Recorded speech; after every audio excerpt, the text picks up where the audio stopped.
अस्सलाम वालेकुम स्टूडेंट्स। आज जो हमने प्रॉब्लम सॉल्व करनी है that is problem number 16.5 from alternating current chapter number 16, जो कि हमारी सेकेंड ईयर की फ़िज़िक्स का। अच्छा स्टूडेंट, सबसे पहली बात तो ये है कि प्रॉब्लम थोड़ी सी जो है वो आपको जो है वो लेंथी जो है वो लगेगी। एक्चुअली इस प्रॉब्लम के अंदर जो है वो कुछ चीज़ें जो है वो उसने जो है वो डायरेक्टली हमसे नहीं पूछी हैं, लेकिन वो चीज़ें हमें डिटरमिन करना जो है वो ज़रूरी है, क्योंकि उन जो है वो क्वांटिटीज़ के सोल्यूशन में काम आएंगी जो कि उसने हमसे पूछी हैं। और दूसरी बात तो ये है कि इस प्रॉब्लम को अगर आप अच्छी तरह से अंडरस्टैंड कर लेते हैं तो आप लोगों को जो है वो नेक्स्ट जो प्रॉब्लम्स है ना वो आप लोगों के लिए बहुत ज़्यादा ही आसान हो जाएंगी, ठीक है, क्योंकि इसके अंदर काफ़ी सारी चीज़ें जो है वो आप एट अ टाइम जो है वो रिवाइज कर लेंगे, वो फार्मूले और वो कॉन्सेप्ट जो कि इस चैप्टर में आप स्टडी कर चुके हैं।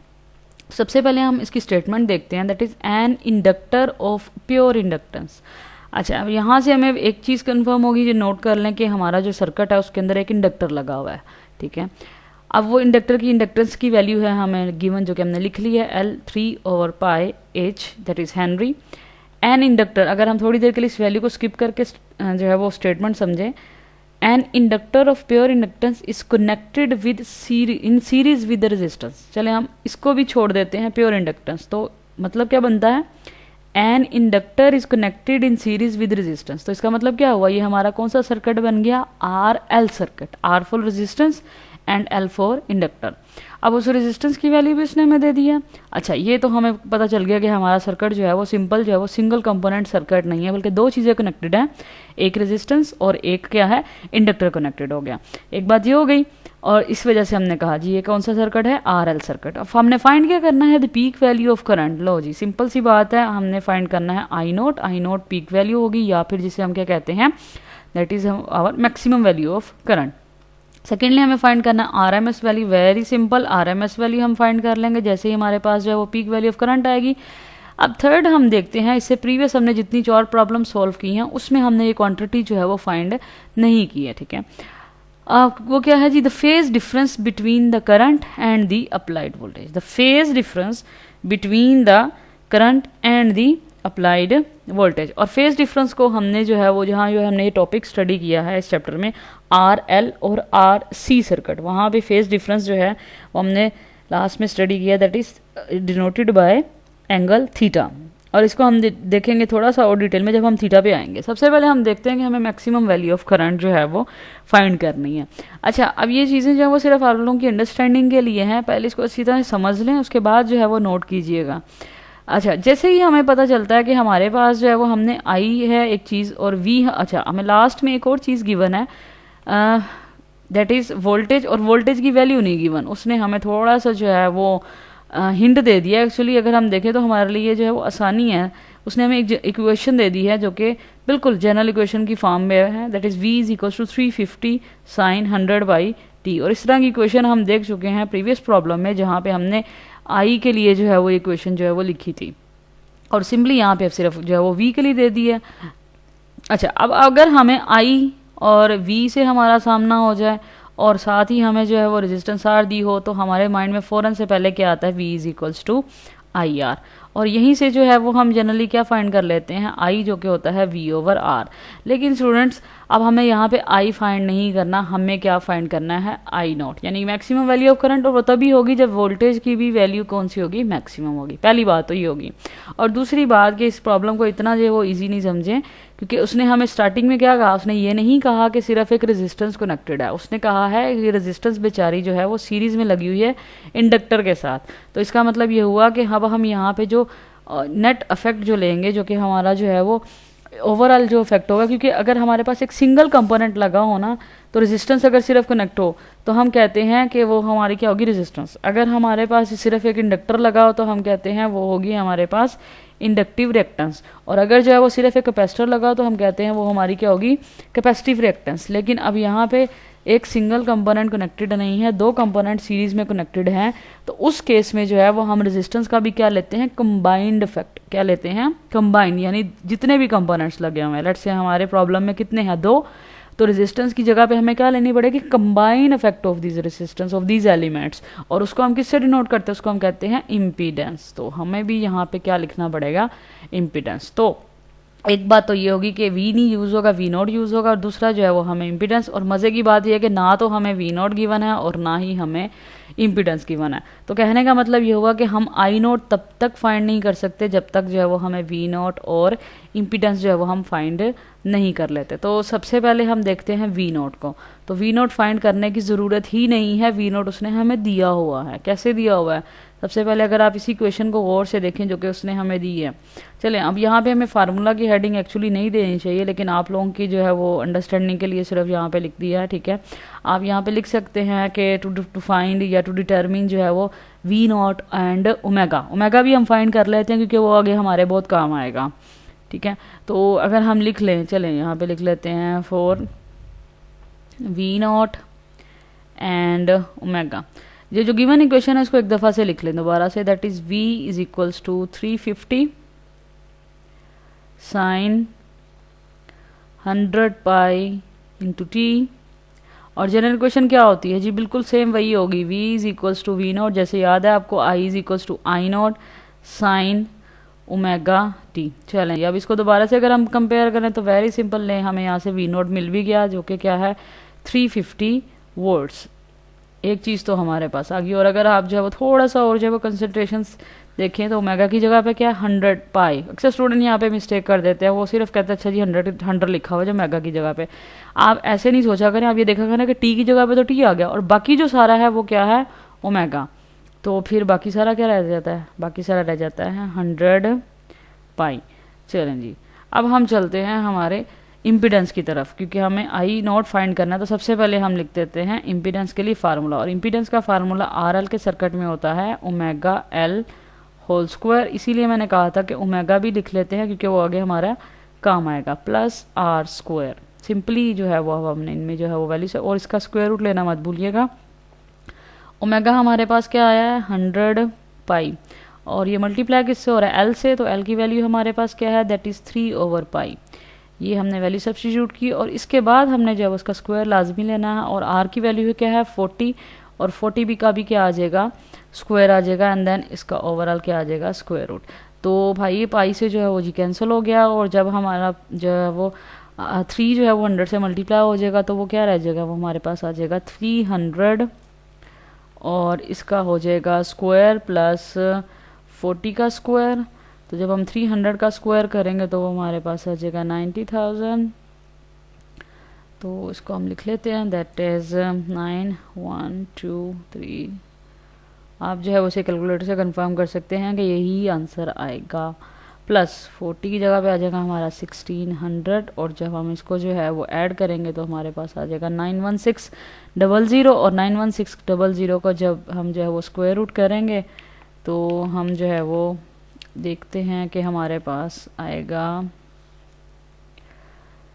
जी 91600 91600, और इसका जब हम स्क्वायर रूट करेंगे तो एग्जैक्टली बच्चों आपके पास आ जाएगा 302.65। अच्छा, अब हमने ये फाइंड क्या किया? हमने इम्पिडेंस फाइंड किया। इम्पिडेंस हमारा क्या चीज़ होती है? क्या नाम दिया हमने?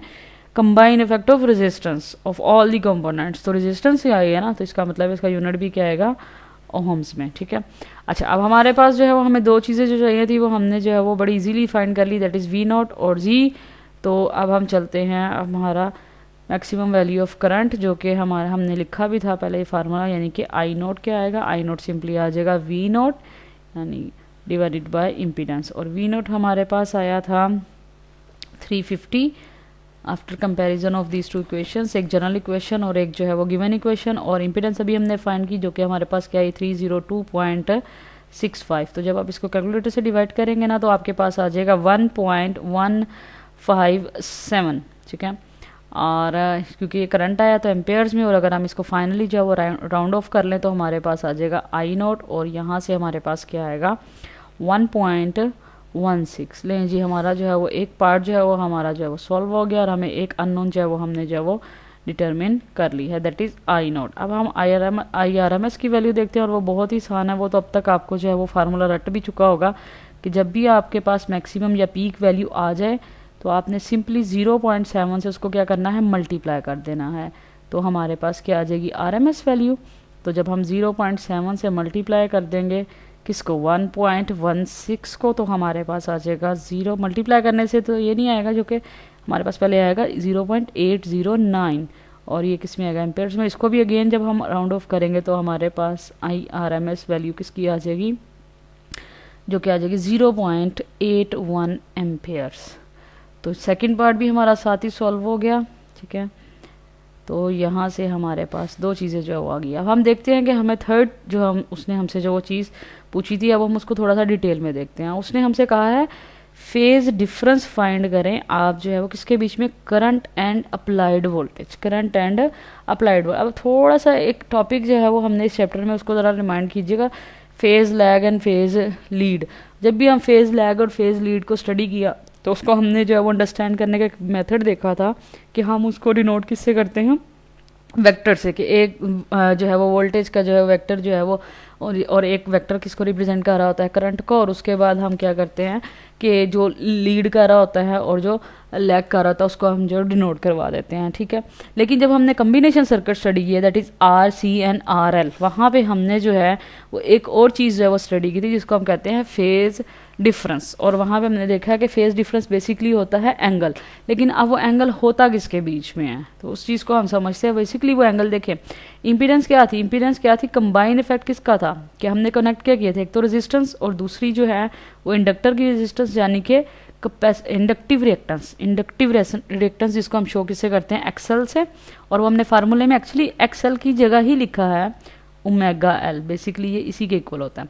अब अगर आप थोड़ा सा जो है वो अपना वेक्टर्स का जो है वो नॉलेज अपने जहन में लेके आए, जो कि फर्स्ट ईयर में हम बड़ी डिटेल में स्टडी करते हैं सेकंड चैप्टर में, तो एक ये वेक्टर हमारा एक्स एक्सिस के लॉन्ग, ये वेक्टर हमारा वाई एक्सिस के लॉन्ग, तो जो इसका रिजल्टेंट है वो जो कि बन रहा है इम्पीडेंस। अब ये जो एंगल थीटा, जो इम्पीडेंस वाली लाइन यानी कि जेड लाइन जो है, दोबारा से सुने, एंगल थीटा या फेज डिफरेंस एक्चुअली क्या होता है, वो एंगल जो कि इम्पीडेंस वाली लाइन बनाती है किसके साथ, आर वेक्टर के साथ, किसके साथ बनाती है, या आर लाइन कह लें आप, आर लाइन के साथ जो एंगल बनता है वो जो है वो हमारा क्या होता है, एंगल, फेज एंगल। और अगर हम अपना जो है वो वेक्टर की फॉर्म में लिखें इसको, और वेक्टर में हमें पता है ना कि अगर एक वेक्टर की मैग्नीट्यूड जो है वो एक्स एक्सिस के लॉन्ग हो और दूसरे की मैग्नीट्यूड किसके लॉन्ग हो, वाई एक्सिस के लॉन्ग हो, तो जब हम टेंजेंट थीटा निकालते हैं तो वो किसके इक्वल होता है, टेंजेंट थीटा हमारा होता है वाई एक्सिस के लॉन्ग जो वेक्टर होता है, जो कि हमारा क्या है, एक्सएल, और वो डिवाइड किससे होता है, एक्स एक्सिस के लॉन्ग जो वेक्टर होता है ये। तो यहाँ से हमें थीटा चाहिए तो हम थीटा लिख लेते हैं tan इनवर्स, और साथ ही स्टेप के अंदर एक्सएल की जगह पे हम पुट कर सकते हैं ओमेगा एल। तो ये हमारा आ गया फेज डिफरेंस। तो ये फेज डिफरेंस को याद रखिएगा कि बेसिकली ये कौन सा एंगल होता है। लेकिन उसके लिए सबसे इंपॉर्टेंट बात यह है कि आपको ये जो हमारी जो वेक्टर डायग्राम जो फेज लैग और फेज लीड से रिलेटेड होती है, ये आपको जो है वो ज़मानी याद होनी चाहिए कि किस केस में रेजिस्टेंस का वेक्टर जो है वो लीड कर रहा है, किस केस में जो है, केस से मतलब ये कि किस कम्बिनेशन, RC सर्किट है या RL सर्किट है।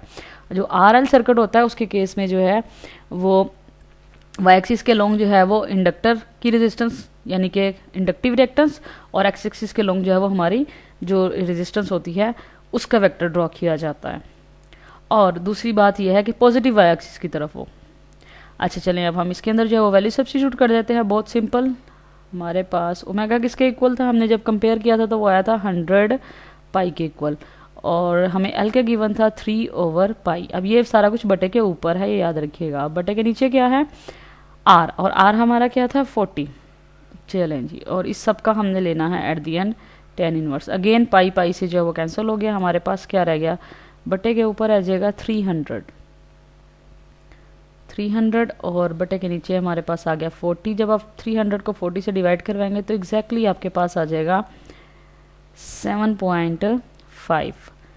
एंड डोंट फॉरगेट कि ये 10 नहीं है, tan इनवर्स है, यानी कि सबसे पहले आप शिफ्ट प्रेस करें, उसके बाद टेंजेंट प्रेस करें, तो आपके जो कैलकुलेटर की स्क्रीन है उसके ऊपर आ जाएगा आर्क 10 आएगा, या किसी कैलकुलेटर में ये 10 के ऊपर -1 जिसको हम tan इनवर्स कहते हैं। उसके बाद 7.5 लिखिए, ब्रैकेट क्लोज करें, तो आप जब इक्वल का बटन प्रेस करेंगे तो एग्जैक्टली आपके पास जो एंगल आएगा वो आ जाएगा 82.4, और डिग्रीज का साइन लगाना मत भूलिएगा because this is the angle measure. तो ये हमारा हो गया थर्ड पार्ट जो कि था हमारा फेज एंगल। आई होप कि स्टूडेंट्स आपको जो है, या जिसे हम फेज डिफरेंस भी कहते हैं, आई होप कि आपको ये सारे स्टेप्स जो वो अच्छी तरह से क्लियर हो गए होंगे। अल्लाह हाफिज़।